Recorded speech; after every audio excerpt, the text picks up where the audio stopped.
नमस्कार बच्चों, आज हम ये समझेंगे कि वैदिक विधि के द्वारा घनमूल कैसे ज्ञात करते हैं। ठीक है, आइए समझते हैं। एक प्रश्न देखते हैं कि 2197 का घनमूल बताइए। इसको आप थोड़ा ध्यान से समझें कि जिस भी संख्या का हमें घनमूल बताना हो, घनमूल बताने के लिए पीछे से तीन तीन के जोड़े बनाते हैं। ठीक है, जैसे कि यहाँ पे एक जोड़ा ये बन रहा है, पीछे से ये कंप्लीट है, इसमें 3 डिजिट आ गए हैं, यानी एक जोड़ा बन गया है। लेकिन एक ये भी है, तो हम कहेंगे कि एक जोड़ा तो कंप्लीट बन गया, एक ये भी जोड़ा है। तो अगर आप इसका घनमूल निकालना चाहते हैं तो जैसे कि आप यहाँ देख पा रहे हैं कि यहाँ 2 जोड़े बने हैं, एक कंप्लीट है और एक अनकंप्लीट है। 3 का जोड़ा बनाया। अब जैसे आपने देखा कि 2 जोड़े बने हैं, तो इसका जो आंसर होगा वो 2 अंकों में आएगा। ठीक है, एक इससे आंसर आएगा, एक इससे आंसर आएगा। इससे आंसर हम कैसे लेंगे? जो इधर वाला अंतिम जो जोड़ा है, इसमें से आंसर हम कैसे लेते हैं कि बस यहाँ इकाई का अंक देखिए आप। जैसे आप यहाँ देख पा रहे हैं कि इकाई का अंक 7 है, तो अगर इकाई का अंक 7 होगा, जैसे कि हमने अब लिखा हुआ है कि घन संख्या में अगर इकाई का अंक, जैसे घन संख्या है, इसका इकाई का अंक यहाँ पे 7 है, तो अगर घन संख्या में इकाई का अंक 7 होगा तो घनमूल में इकाई का अंक होगा 3। ठीक है, तो यहाँ इकाई अंक 7 है, तो अगर इकाई अंक 7 होगा तो आंसर में आएगा 3। ठीक है, ये आपको थोड़ा ध्यान रखना है। अगर यहाँ 7 की जगह 8 हो तो आंसर आएगा 2, 9 हो तो 9 आएगा, 0 हो तो 0 आएगा, 6 आएगा, 5 होगा तो 5 आएगा। तो इस तरह से हमें ध्यान रखना है। तो इसका बस एक सीधा तरीका कि या तो वही अंक आते हैं, जैसे 1 आएगा होगा तो 1 ही आएगा, 4 का 4 आएगा, 5 का 5, 6 का 6 आएगा, 9 का 9 आएगा, 0 का 0 आएगा। या फिर ऐसा आएगा कि दोनों का टोटल 10 हो जाएगा, जैसे कि 2 है तो 8 आएगा, 8 है तो 2 आएगा, 3 है तो 7 आएगा, या 7 है तो 3 आएगा। ठीक है, तो एक जैसे अपन इसका घनमूल निकाल रहे हैं तो 197 अंतिम जोड़ा इकाई में 7 था, यानी एक आंसर तो आ गया हमें, 3 आ गया। अब यहाँ क्या आएगा? तो इसके लिए आप यहाँ देखिए कि आगे वाले जोड़े में है 2। ठीक है, 2, तो आपको देखना है कि 2 से छोटी घन संख्या क्या है? 1 है। तो 2 से छोटी ये सब घन संख्या है, 1, 8, 27, 64। ठीक, ये सब पूर्ण घन संख्या कहते हैं इनको। तो जैसे अब यहाँ इसमें 2 देख रहे हैं, तो 2 से छोटी घन संख्या है 1 और वो घन है 1 का, तो यहाँ पर ये वाला अंक आएगा 1। ठीक है, तो इसका जो आंसर होगा 2197 का जो घनमूल होगा वो आएगा 13। तो इसको इस तरह से लिख सकते हैं कि 2197 का घनमूल आएगा 13। एक और देखते हैं। ठीक है, अगला यह है कि निम्नलिखित संख्याओं के घनमूल ज्ञात कीजिए।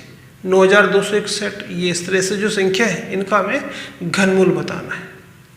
तो यहाँ घनमूल निकालने के लिए जैसे कि आपने देखा, सबसे पहले हम 3 के जोड़े बनाते हैं। पीछे से एक जोड़ा कंप्लीट बन गया, यानी इस जोड़े में तो 261 आ रहा और एक ये जोड़ा है, ये अनकंप्लीट है। ठीक है, पर 2 जोड़े बन रहे हैं, तो इसका जो घनमूल होगा उसका आंसर आएगा 2 डिजिट में। ठीक है, अब आप ये देखिए कि इस वाले जोड़े में इकाई में 1 है, तो अगर इकाई में 1 होगा तो आंसर में भी 1 आएगा। तो इसका जो पहला इकाई अंक आएगा वो तो 1 आएगा। अब यहाँ 9 लिखा हुआ है, आगे वाले जोड़े में 9 है, तो हम देखेंगे कि 9 से छोटी घन संख्या है 8। ठीक है, या 9 लिखा हुआ है, 9 से छोटी घन संख्या है 8 और 8 क्यूब है 2 का, तो आंसर आएगा 2। तो हम कहेंगे कि इसका जो घनमूल है, घनमूल जो है वो है 21। और समझिए जैसे कि अगली संख्या है, तो यहाँ भी हम 3 के जोड़े बनाएंगे। एक जोड़ा ये बन रहा है, एक जोड़ा ये बन रहा है, या दोनों कंप्लीट जोड़े बन गए। अब यहाँ इकाई में देखेंगे 3 आ रहे हैं, तो अगर इकाई में 3 होगा तो आंसर में 7 आएगा।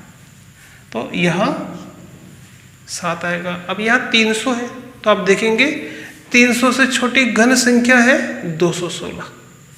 ठीक है, यहाँ 300 है तो 300 से छोटी घन संख्या है 216 और 216 क्यूब है 6 का, तो आंसर आएगा 67। तो हम कहेंगे कि इसका जो घनमूल होगा, इसका घनमूल जो होगा वो आएगा 67। अगला देखिए, यहाँ भी 2 जोड़े बन रहे हैं। ठीक है, 673, तो यहाँ इकाई में हम देखें 3 है, अगर इकाई में 3 होगा तो आंसर में 7 आएगा। इकाई में 3 है तो ये 7 आएगा। और आगे है 912, तो 912 से छोटी है ना, 912 से छोटी घन संख्या 729 जो कि 9 का क्यूब है, तो ये यहाँ पे आएगा। इसी प्रकार ये है, तो हम कहेंगे कि ये जो अपन ने देखा कि इसका जो घनमूल होगा, घनमूल मतलब घात 1/3, इसका देखिए 2 जोड़े बन रहे हैं, इकाई में 7 है, 7 है तो आंसर 3 आएगा। और 148 है तो 148 से छोटी संख्या है 125 जो 5 का क्यूब है, तो यहाँ आएगा कि इसका जो घनमूल होगा वो आएगा 53। तो जहां 2 जोड़े बनते हैं ऐसी संख्या का घनमूल हम मौखिक निकाल सकते हैं, बस हमें ये पता होना चाहिए। ठीक है, ये भी इससे हमें याद रह जाता है कि भाई इकाई में 1 है तो आंसर में 1 आएगा, 8 है तो 2 आएगा, 7 है तो 3 आएगा, तो इससे भी हम याद रख सकते हैं। तो ये क्यों हमें पता होना चाहिए। अब एक प्रश्न और देखते हैं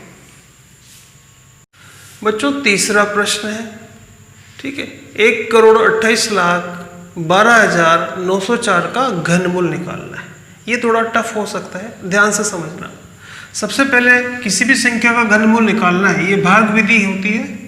तो सबसे पहले हम यहाँ 3 के जोड़े बनाते हैं, तो 904, 812 और 12, तो हम देख रहे हैं 3 जोड़े बन रहे हैं। ठीक है, यानी इसका जो आंसर होगा वो 3 डिजिट में आएगा। उसमें से हम 2 अंक तो पता लगा सकते हैं कि भाई आगे के जोड़े में 12 आ रहा है और 12 से छोटी घन संख्या 8 है और 8 2 का क्यूब है, तो ये तो 2 आएगा। और इकाई में यहाँ 4 है, इकाई में 4 होगा तो आंसर में 4 आएगा। बस ये बीच वाला डिजिट हमें पता लगाना होता है। ठीक है, फिर भी जैसे अपन को कैसे करेंगे कि सबसे पहले 3 का जोड़ा बनाया तो आगे आ रहा है 12, हम देखेंगे 12 है ना, क्या लिख सकते हैं यहाँ पे, जैसे हमने यहाँ 2 लिखा हुआ है तो 2 का क्यूब है ना, यहाँ 2 है तो यहाँ आएगा 2 का क्यूब। 2 का क्यूब होता है 8, 12 में से 8 घटा देंगे 4 बचेगा। अब दूसरे जोड़े का पहला अंक यहाँ उतारेंगे। ठीक है, तो यह आएगा 8 और यहाँ लिखेंगे 3 गुणा 2 का स्क्वायर। ठीक है, 3 गुणा 2 का स्क्वायर। तो पहले जोड़े में तो 12 था, 12 मतलब 2 का क्यूब। अगर बड़ा होता, अगर यहाँ 30 होता तो हम लिखते 3 का क्यूब। ठीक है, तो 2 का क्यूब 12 में से घटाएंगे 4। अब ये इस जोड़े में से पहला अंक उतारा 48। अब हम इसका भाग देखेंगे इसमें कितनी बार जाता है। ठीक है, तो वैसे कई बार यहाँ क्या होगी, क्रिया भी कैंसिल हो सकती है। जैसे फिलहाल देखिए 2 का वर्ग 4, 4 तिया 12, 12 का भाग इसमें जाएगा 4 बार। ठीक है, तो यहाँ 4 बार जाएगा, तो यहाँ लिखेंगे 4, 12 चौक 48, घटाएंगे तो बचेगा 0, ऊपर से उतारेंगे ये 1। अब 3 इंटू 2 इंटू 2 बार आता है 3, इसकी घात घटती जाएगी, 2 की घात 3, 2 की घात 2, 2 की घात 1, इसकी घात बढ़ेगी। अगर आपने ये जो बीच वाला अंक लिया है अगर ये सही होगा तो इसका भाग इसमें जाना चाहिए, लेकिन आप देख रहे हैं कि 4 का वर्ग 16, 16 को 6 से गुणा करेंगे 96 है, इसका भाग इसमें नहीं जाएगा। तो इसके लिए हम ये करेंगे कि जो हमने जो पद लिया था 4, इसको एक कम करेंगे, तो यहाँ लिखेंगे 3। ठीक है, तो ये 2 का वर्ग 4, 4 तिया 12, 12 तिया 36, इनका गुणा यहाँ लिखेंगे 36 और घटाएंगे तो आएगा 12। अब यहाँ भी आएगा 3 ही, यानी वो 4 गलत था तो ये कैंसिल हो गया, वो पद 3 आएगा। अब यहाँ पर ये अंक उतारेंगे। ठीक है, दूसरे जुड़े का अंतिम अंक आएगा यहाँ पे। ठीक है, अब इनका गुणा क्या आएगा कि 3 का वर्ग 9, 9 दूनी 18 या 54, घटा देंगे तो 11 में से 4 गया 7, 6 बचेगा। अब ये 2 है ना, 1-2 अंक और है, इसको यहाँ उतारेंगे तो ये 2 की घात 3 थी, 2 की घात 2 है, 2 की घात 1 रह गई, और इस वाले अंक की अब घातें बढ़ गई, 3 की घात 1, 3 की घात 2, तो यहाँ आएगा 3 की घात 3। ठीक है, ये क्रिया के पद है, इसमें 3 आता ही है, कोई भी संख्या हो यहाँ पे 3 आता है। अब यहाँ लिखेंगे 3 का क्यूब, 3 का क्यूब होता है 27, तो इसमें से ये 27 घटाना है। 12 में से 7 गया तो 5, 6 में से 2 गया तो 4, 6 बचेगा।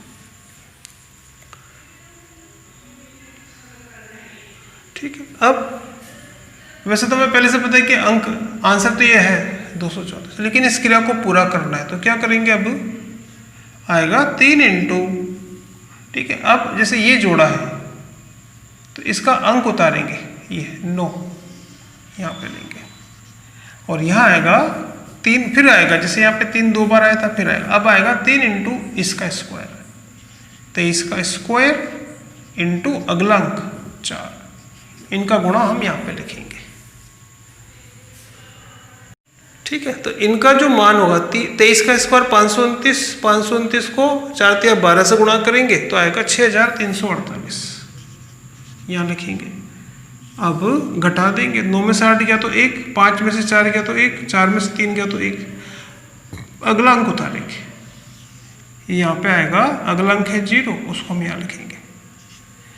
3 जैसे यहाँ 2 बार आया था, यहाँ भी 2 बार आएगा, 3 इंटू 23 इंटू, अब इस जो अंक है 4, इसकी घात बढ़ेगी, यानी 4 का स्क्वायर, 4 का स्क्वायर 16, 16 ते 48, 48 को गुणा करेंगे 23 से, 48 का जो गुणा आएगा वो है 1104, यहाँ लिखेंगे, और अब घटा देंगे, 10 में से 4 गया तो 6, बाकी ये बचेगा। अब अगला अंक उतारेंगे यहाँ पर 4, यहाँ आएगा। ठीक है, अब ये जो 3 होता है तो 2 बार आता है। ठीक है, अब 4 की घात 1, 4 की घात 2, तो लास्ट में आएगा 4 की घात 3, और हम जानते हैं कि 4 का जो क्यूब है वो 64 है, तो 4 का क्यूब 64, घटा देंगे तो इस तरह से ये क्रिया पूरी होती है। तो हम कहेंगे कि ये जो संख्या है इसका जो घनमूल है ये आएगा 234। तो इसका आंसर हम लिखेंगे कि ये जो संख्या थी इसका घनमूल आएगा 234।